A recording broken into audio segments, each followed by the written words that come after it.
महाराष्ट्राचं आराध्य दैवत छत्रपती शिवराय.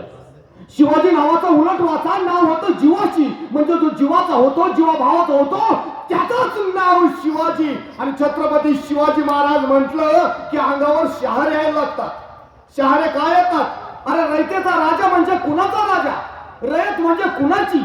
रयत म्हणजे 12 बलुतेदार 18 पगड जातीला जो सांभाळून घेतो, जो जातीभेद करत नाही, जो धर्मभेद करत नाही, तोच म्हणजे राजा छत्रपती शिवाजी महाराज.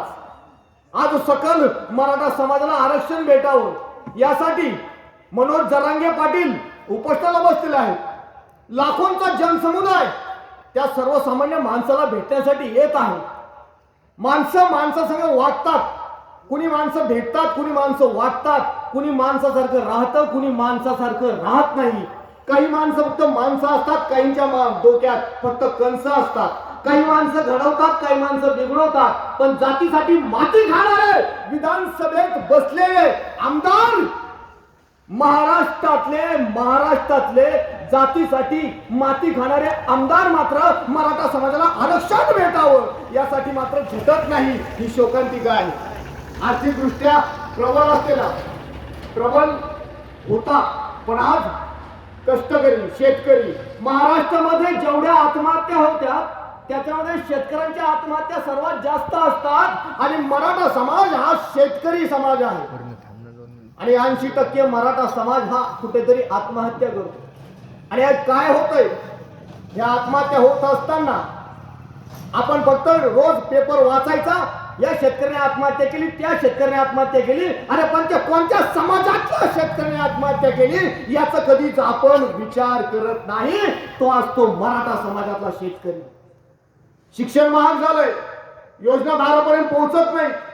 असे कित्येक लोक आहेत जे कार मध्ये बसून दरवर्षीचे कार्ड घेऊन हिंडतायत.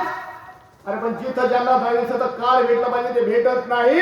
तो आवाज उठवण्यासाठी माननीय मनोज जरांगे पाटलांनी, ज्यांची मुलगी काल फेसबुकवर मी बघितलं, त्यांची मुलगी बाप मरू नये या उपोषणात बाप आपला मरू नये म्हणून रडत होती, कडत होती, गळ्यात पडत होती की माझा बाप जगला पाहिजे. अरे ज्या माणसाने स्वतःची 2 एकर जमीन विकून टाकली मराठा समाजाला आरक्षण भेटण्यासाठी, आणि तो एकटा योद्धा लढत आहे. राजकीय पाठबळ नाही, कुठल्याही तो पक्षाचा नेता नाही, पण एक सर्वसामान्य माणूस आहे. आणि त्या सर्वसामान्य माणसाने काय एल्गार पुकारलाय तर मराठा समाजाला आरक्षण भेटलं पाहिजे. माणसाने माणसासंग वागण्याची रीत आणि माणसाने माणसावर करण्याची प्रीत म्हणजे मराठा समाज. आज मराठा समाज म्हणजे लढवाया समाज, क्षत्रिय समाज. अरे त्यांचा इतिहास जर मराठा समाजाचा पाहिला तर लढाईची ताकद फक्त मराठा समाजात अशी ताकद होती, आहे आणि राहणार की तलवारीला तलवार, ढालीला ढाल आणि बाणाला बाण आणि कुस्तीला कुस्ती.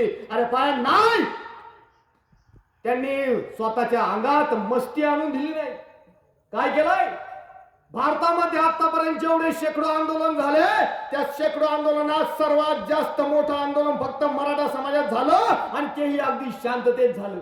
अरे लाखोचा विराट मोर्चा असताना राख रांगोळी झाली असती, रस्त्यावर गाड्या राहिल्या नसत्या, बस राहिली नसती, रेल्वे राहिली नसती, काही राहिलं नसतं, आमदार राहिला नसता, खासदार राहिला नसता, कुणीच राहिलं नसतं. पण मराठा समाजाने शांततेच्या मार्गाने, का तर बहुजन समाजावर प्रेम करणारा मराठा समाज आहे. रयतेचे राजे म्हणजे छत्रपती शिवाजी महाराज. अरे रयतेचं राज्य म्हणजे काय? रयतेचं राज्य म्हणजे काय तर रयत म्हणजे मग त्याच्यात चमार, कुंभार, माळी, गोसावी, वडारी, मांग, महार, दलित, चमार, परीट सर्व समाजातले जातीतले लोकांना ज्यांनी बांधून ठेवलं, ज्यांनी आपलंसं केलं ते छत्रपती शिवाजी महाराज. मग ह्या प्रसंगात जर मराठा समाजाला आरक्षण भेटण्यासाठी मराठा समाजाच्या पाठीशी आता 12 बलुतेदार आणि 18 पगड जातींनी ठामपणे उभं राहायला पाहिजे. आणि मनोज जरांगे पाटलांना एवढंच मी सांगाल की पाटील, तुम्ही तुमची तब्येत सांभाळा, कारण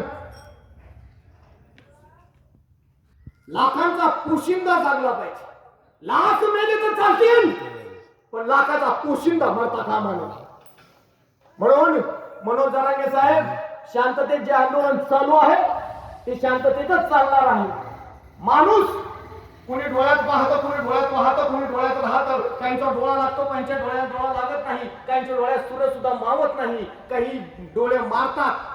म्हणून डोळे मारणारे जे आहेत तिकडे बसलेले त्यांचे डोळे फोडण्याची आता वेळ लवकरच येणार आहे.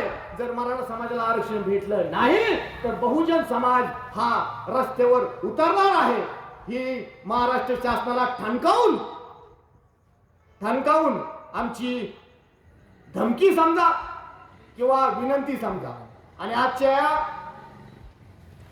साखळी उपोषणासाठी मान्य श्री मनोजदादा जरांगे पाटील यांच्यासाठी आमच्या सोने गावातील आमचे मित्र मराठा समाजातील 3 दिवसापासून साखळी उपोषण करत आहेत. या मित्रांसाठी एवढं सांगेल की लढा, पण लढा थांबवू नका. जरांगे पाटलांनी लढा थांबवला नाही. आणि आज या कार्यक्रमासाठी आमचे मित्र किशोर भाऊ दरंगले पाटील त्यांची सुकन्या कुमारी श्रद्धा किशोर दरंगले पाटील अतिशय सुंदर असं मार्मिक या छोट्याशा आमच्या मुलीने, आमच्या सुपुत्रीने आमच्या गावाचा अभिमान स्वाभिमान तिने आमचा वाढवला की आज तुझ्याकडे पाहून आम्हाला सुद्धा आनंद होतो की आमच्या गावातली मुलगी इतकं छान बोलते. कारण बोललं पाहिजे, बोललंच पाहिजे आणि बोलण्याची गरज आहे. अतिशय छान सुंदर तुझ्या भविष्यातील उज्ज्वल आयुष्यासाठी, तुझ्या भविष्यासाठी तुला सोने ग्रामस्थ तुझे आम्ही चुलतेच असं समज. आणि आमच्याकडून तुला खूप खूप शुभेच्छा. आणि जर